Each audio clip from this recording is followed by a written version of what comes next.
For years he treated her like nothing. Not because she had done something wrong, not because she deserved it, but because, in his eyes, she had no value at all. And what he never imagined was that he was standing in front of someone who didn't even know herself who she truly was.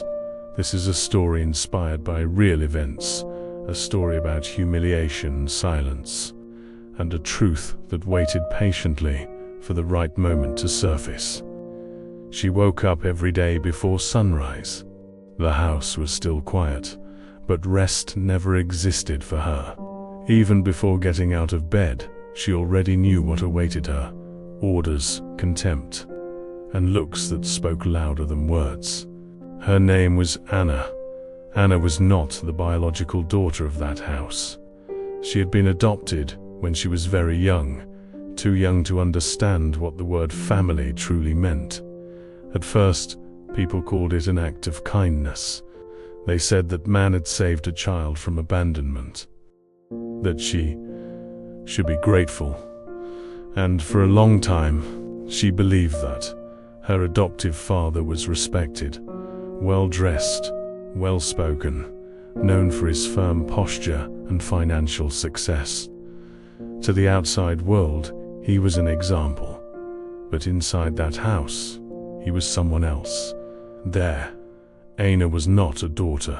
She was a burden, a constant reminder of something he never truly wanted, but accepted out of convenience. "You would be nothing without me."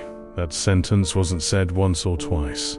It was part of her routine, repeated on ordinary days, on special occasions, and whenever Anna timidly tried to show pride in herself. When she brought home a good grade, there was no praise. When she did everything she was asked to do, there was no recognition. There was only the same cruel reminder: never forget your place. Anna grew up hearing that. She grew up believing she was less, that she needed to apologize for existing, that her presence was tolerated, not wanted. Meanwhile, her adoptive father invested in appearances, luxury cars, designer clothes, social events. He liked to be seen. He liked power. He liked feeling above others, and Anna was the opposite of all of that. She wore simple, worn-out clothes. She ate last. She spoke little. She learned early on that silence was a form of survival. Some days, the humiliation wasn't private. At dinners with guests, he made comments disguised as jokes. "She doesn't understand these things. She's too simple. She never amount to anything." People laughed awkwardly, and Anna lowered her head. No one noticed, or pretended not to notice, the damage those words caused. Because from the outside, it's easy to think it's nothing.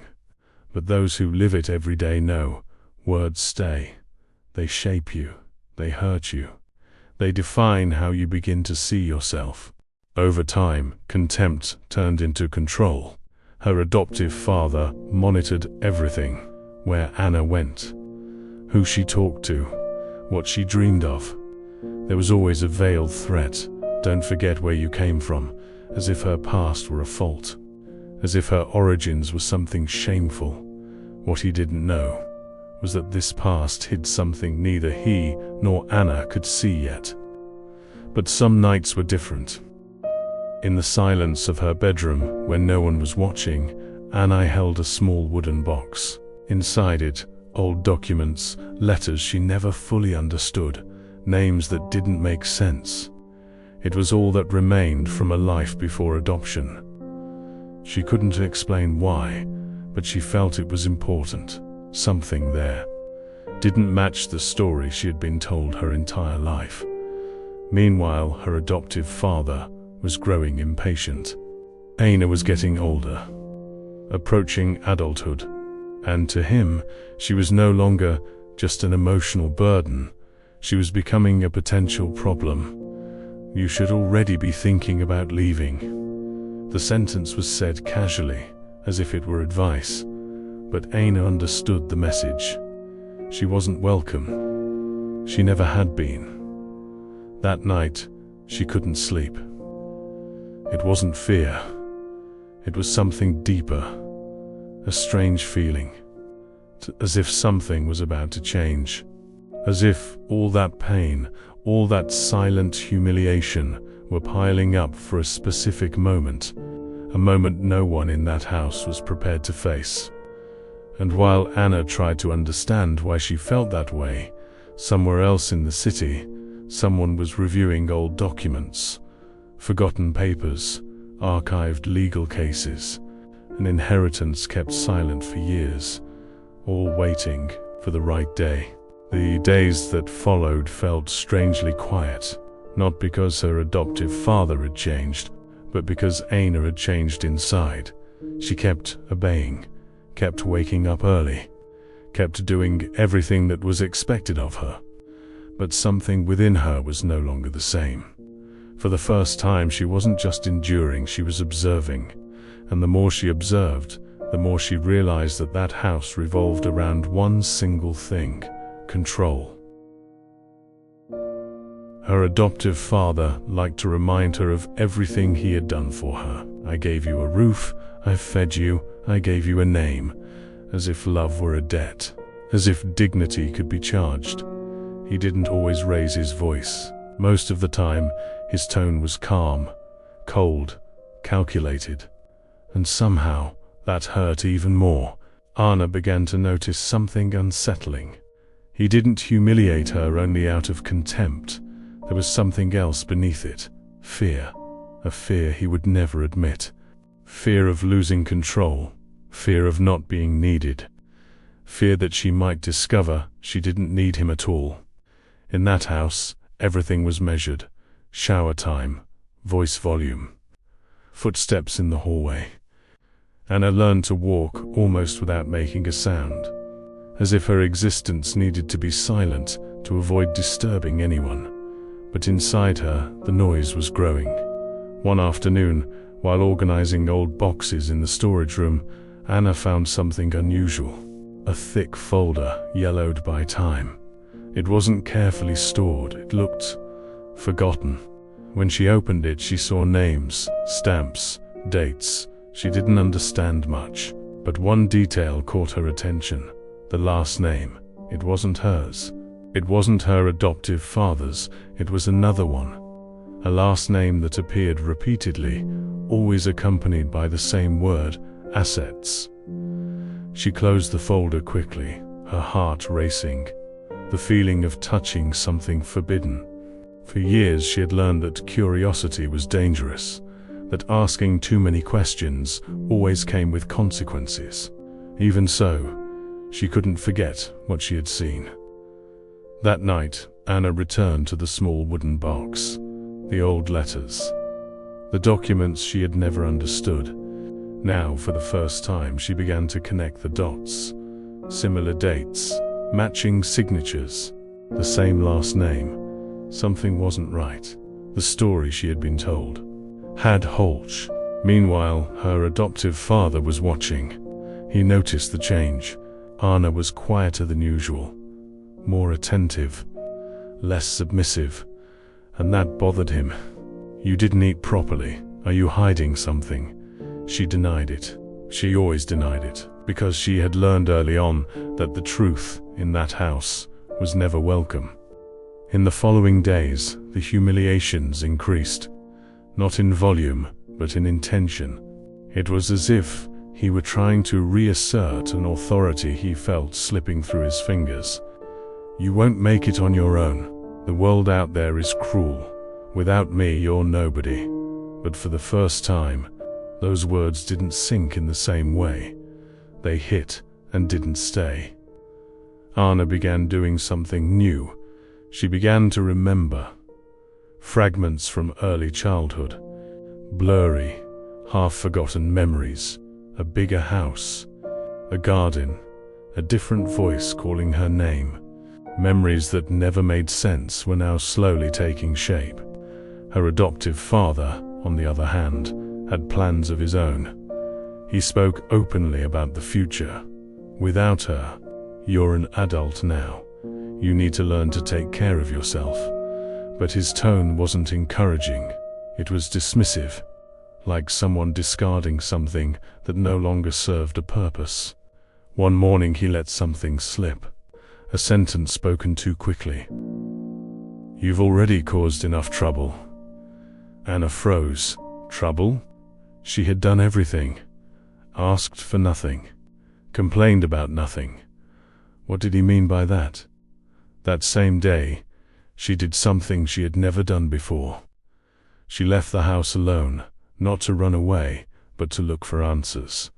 She went to an old registry office, carrying one of the documents she had found. She didn't know exactly what to ask. She only knew she needed to understand. The clerk examined the paper in silence, longer than expected. Then he looked up and asked a simple question.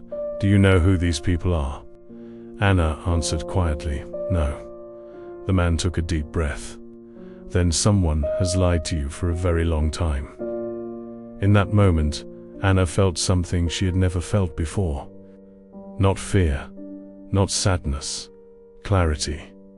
The confirmation that her life had not begun in that house, and that everything she believed she was might be wrong. She returned home, changed.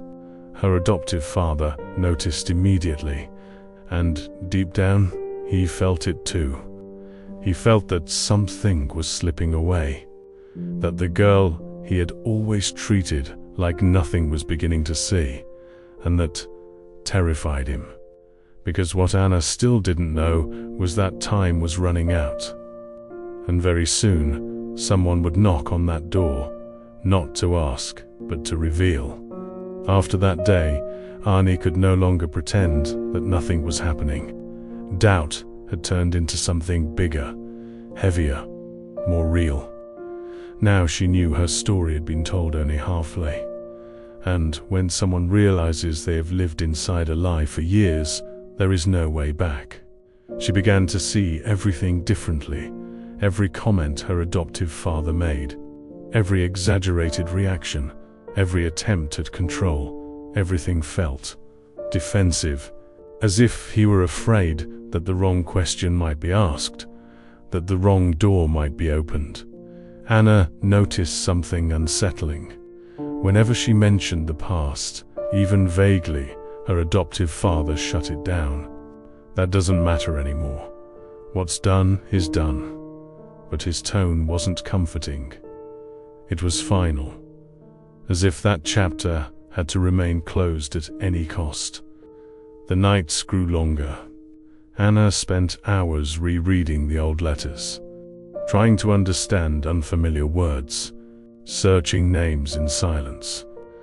She discovered that the last name appearing in the documents was linked to old companies, investments, family funds. None of it made sense.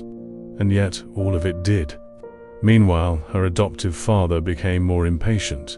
He began pressuring her. "Have you thought about what you'll do when you leave? I'm not going to support you forever." Anna listened quietly. But now, silence was no longer submission. It was strategy. One day, she decided to confront him. Not with accusations, not with anger, just a question. "Why don't you ever talk about my parents?" The effect was immediate. Her adoptive father stopped, stood still for a few seconds, then replied sharply, "Because they don't matter." But Anna saw it. She saw his eyes shift. She saw his jaw tighten. That wasn't indifference. That was discomfort. That night, the atmosphere in the house changed. Something hung in the air. Something unspoken.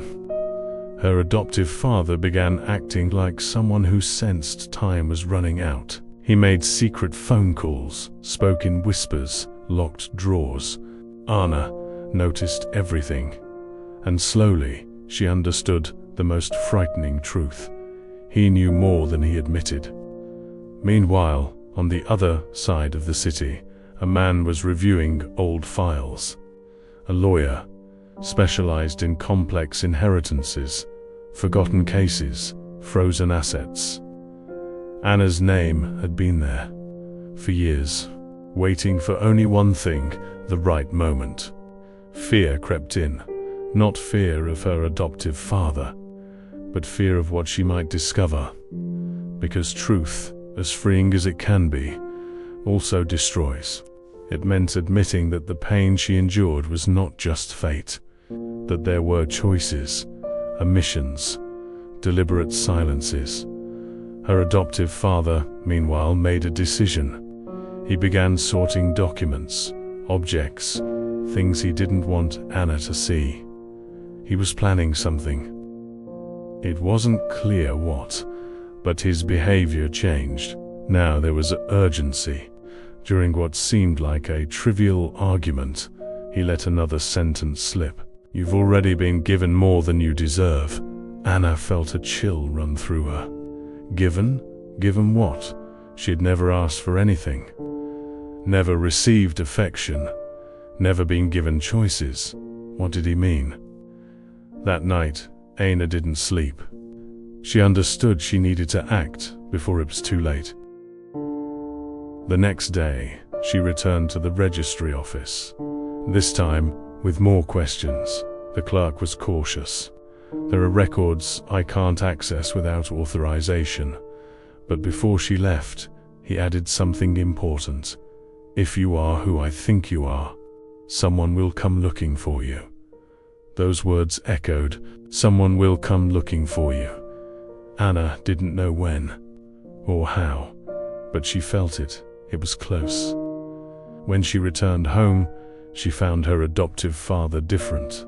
Too calm, too polite.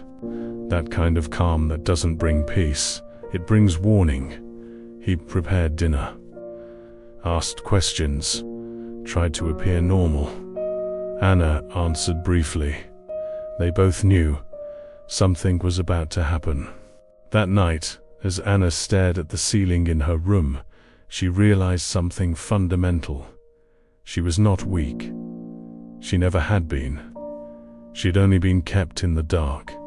And when someone starts to see, there is no way to turn the light off again. What Anna still didn't know was that the clock was nearly at zero, and very soon, the truth would no longer come as suspicion, but as numbers, documents, signatures, and no one in that house was prepared for the impact. The days that followed were marked by a quiet tension. Nothing had been said openly, but everything was being felt. Her adoptive father began watching Anna the way someone watches an imminent threat. There was no more careless contempt. Now there was calculation. He measured words, actions, distances, as if he were trying to decide what his next move would be. Anna, meanwhile, no longer had doubts. She didn't yet know exactly what lay behind everything, but she knew enough to understand one thing. This was no longer just about emotional control. It was about something bigger, something tangible, something that could be lost. One morning, Anna noticed that some drawers in the house were locked. They hadn't been before. Her adoptive father's office, where important documents were kept, now stayed closed all the time. He carried the key with him everywhere, even into the shower. That kind of caution doesn't appear without reason. It's born from fear. His behavior outside the house changed too. Long phone calls, muffled arguments, prolonged silences after hanging up. Anna caught only fragments. This should have been settled already. No one needed to know. She has no way to prove anything. Each sentence felt like another piece slowly falling into place. That same week, Anna received a phone call, an unknown number. She almost didn't answer, but something inside her said she should. On the other end, a firm, professional voice. "Anna, my name is Richard. I'm a lawyer." Her heart raced. "I need to speak with you in person. It's about your family." Anna hung up without knowing what to think. Family. The word felt strange, distant, almost forbidden. For years she had been taught not to ask questions. Now, Someone was offering answers. She decided not to tell her adoptive father anything. For the first time in her life, she kept something to herself. On the scheduled day, she left the house early. She only said she needed to take care of something. Her adoptive father was suspicious, but didn't insist.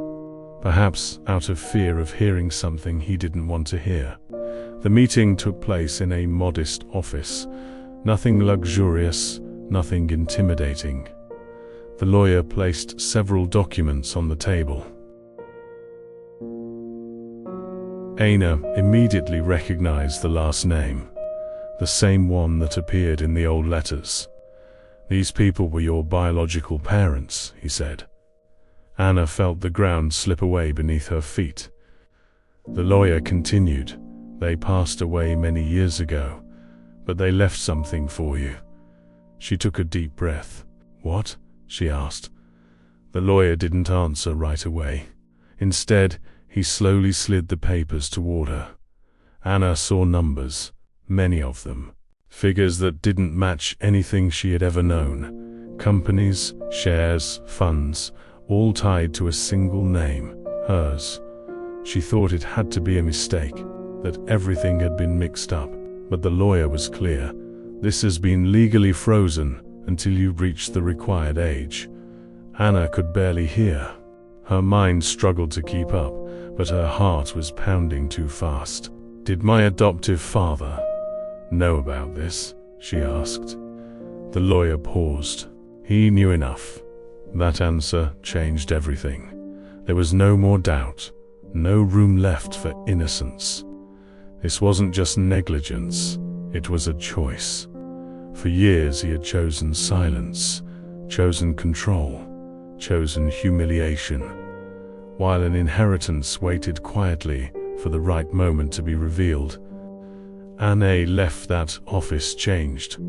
There was no excitement, no celebration. There was something deeper, clarity. She finally understood why she had always been treated as a threat, why she had never been seen as a daughter. She represented something he could never control. When she returned home, her adoptive father noticed immediately. Something in Anna's eyes had changed. It wasn't defiance, it wasn't anger. It was certainty. "Where were you?" he asked. Anna replied calmly, taking care of things from the past. The silence that followed was heavy. That night he didn't sleep. He paced through the house, reviewed papers, made urgent phone calls. He knew time had run out. What had been hidden for years was about to surface, and now there was no way to stop it. Meanwhile, Anna sat in her room, holding copies of the documents. She wasn't smiling. She was crying, not because of money, not because of status, but because of everything she had lost without ever knowing why. And in that moment, she made a decision. She wouldn't shout. She wouldn't confront him immediately. She wouldn't seek revenge. She would let the truth speak for itself. Because when the truth arrives, it doesn't need spectacle. It simply destroys whatever was built on lies. The days that followed were unnaturally calm. Not peaceful, not reassuring. The kind of calm that doesn't bring relief, but warning. Her adoptive father began acting like someone desperately trying to preserve appearances while everything collapsed inside. Forced smiles, sudden politeness, a kindness that had never existed before. Anna noticed, and she understood exactly what it meant. He hadn't changed. He was afraid. For the first time, he tried to get closer. "You've been different," he said, "more mature." Anna listened in silence. Years ago those words might have mattered. Now, they were just noise. That week the lawyer called again. "Everything is ready." Anna knew what that meant. The legal freeze was about to be lifted. The documents would be officially presented. Nothing could be hidden anymore. Her adoptive father would be informed. Formally, legally, inevitably. The day arrived. An ordinary morning. Clear sky. No external sign that everything was about to change. Her adoptive father was in his office, reviewing papers, when the doorbell rang. He froze. He didn't need to ask who it was. He already knew. When he opened the door, he saw the lawyer. Well-dressed, calm, unshakably certain. There was no threat in his tone, only authority. "Good morning. I need to speak with you."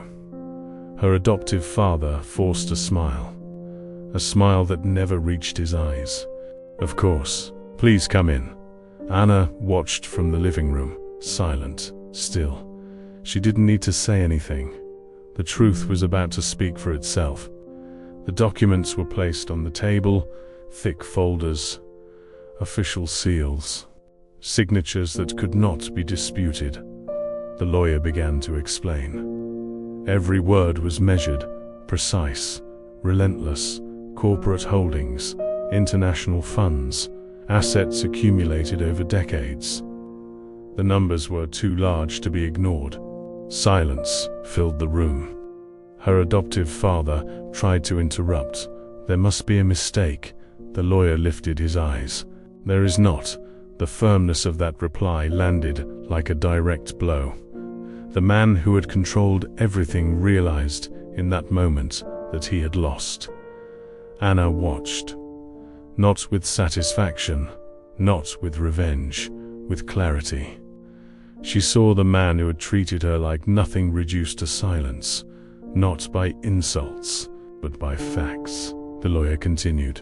"As of today, Anna has full legal control over the estate." Control, the word echoed. Her adoptive father swallowed hard. "I raised her," he said. "I did what I could." It was the first time he tried to justify himself. Anna finally spoke. Her voice was calm, steady. "You did what was convenient for you. Nothing else needed to be said." The lawyer gathered the documents. "We'll be in touch to address additional matters." Additional matters, investigations, responsibilities, consequences. Her adoptive father understood. He always had. When the lawyer left, the man remained seated, motionless. The house felt larger, emptier, as if everything that had once supported his authority had vanished at once. Anna went upstairs, packed only a few things. She didn't need much. She had never been given much. Before leaving, she stopped at the doorway, looked one last time at the man who had controlled her life for years, and said quietly, "You taught me what it feels like to be treated like nothing." He looked up. "Now you'll learn what it feels like to have no control over anyone." She left.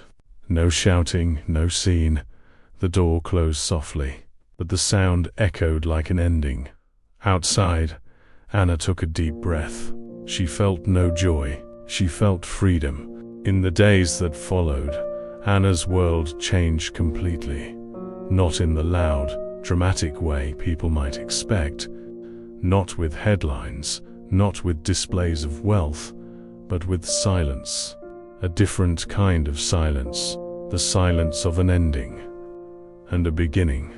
She was taken to a place she had never known, yet somehow felt familiar. An old family home. Photographs on the walls. Names that finally made sense. There, for the first time, Anna heard the stories that had been hidden from her. Stories about her biological mother, a strong, discreet, visionary woman. Stories about her father, a man who believed that character mattered more than money. They had built everything with their daughter's future in mind, a future that had been taken from them too soon. Anna cried, not for the inheritance, but for time, for the embraces that never happened, for the questions she never got to ask.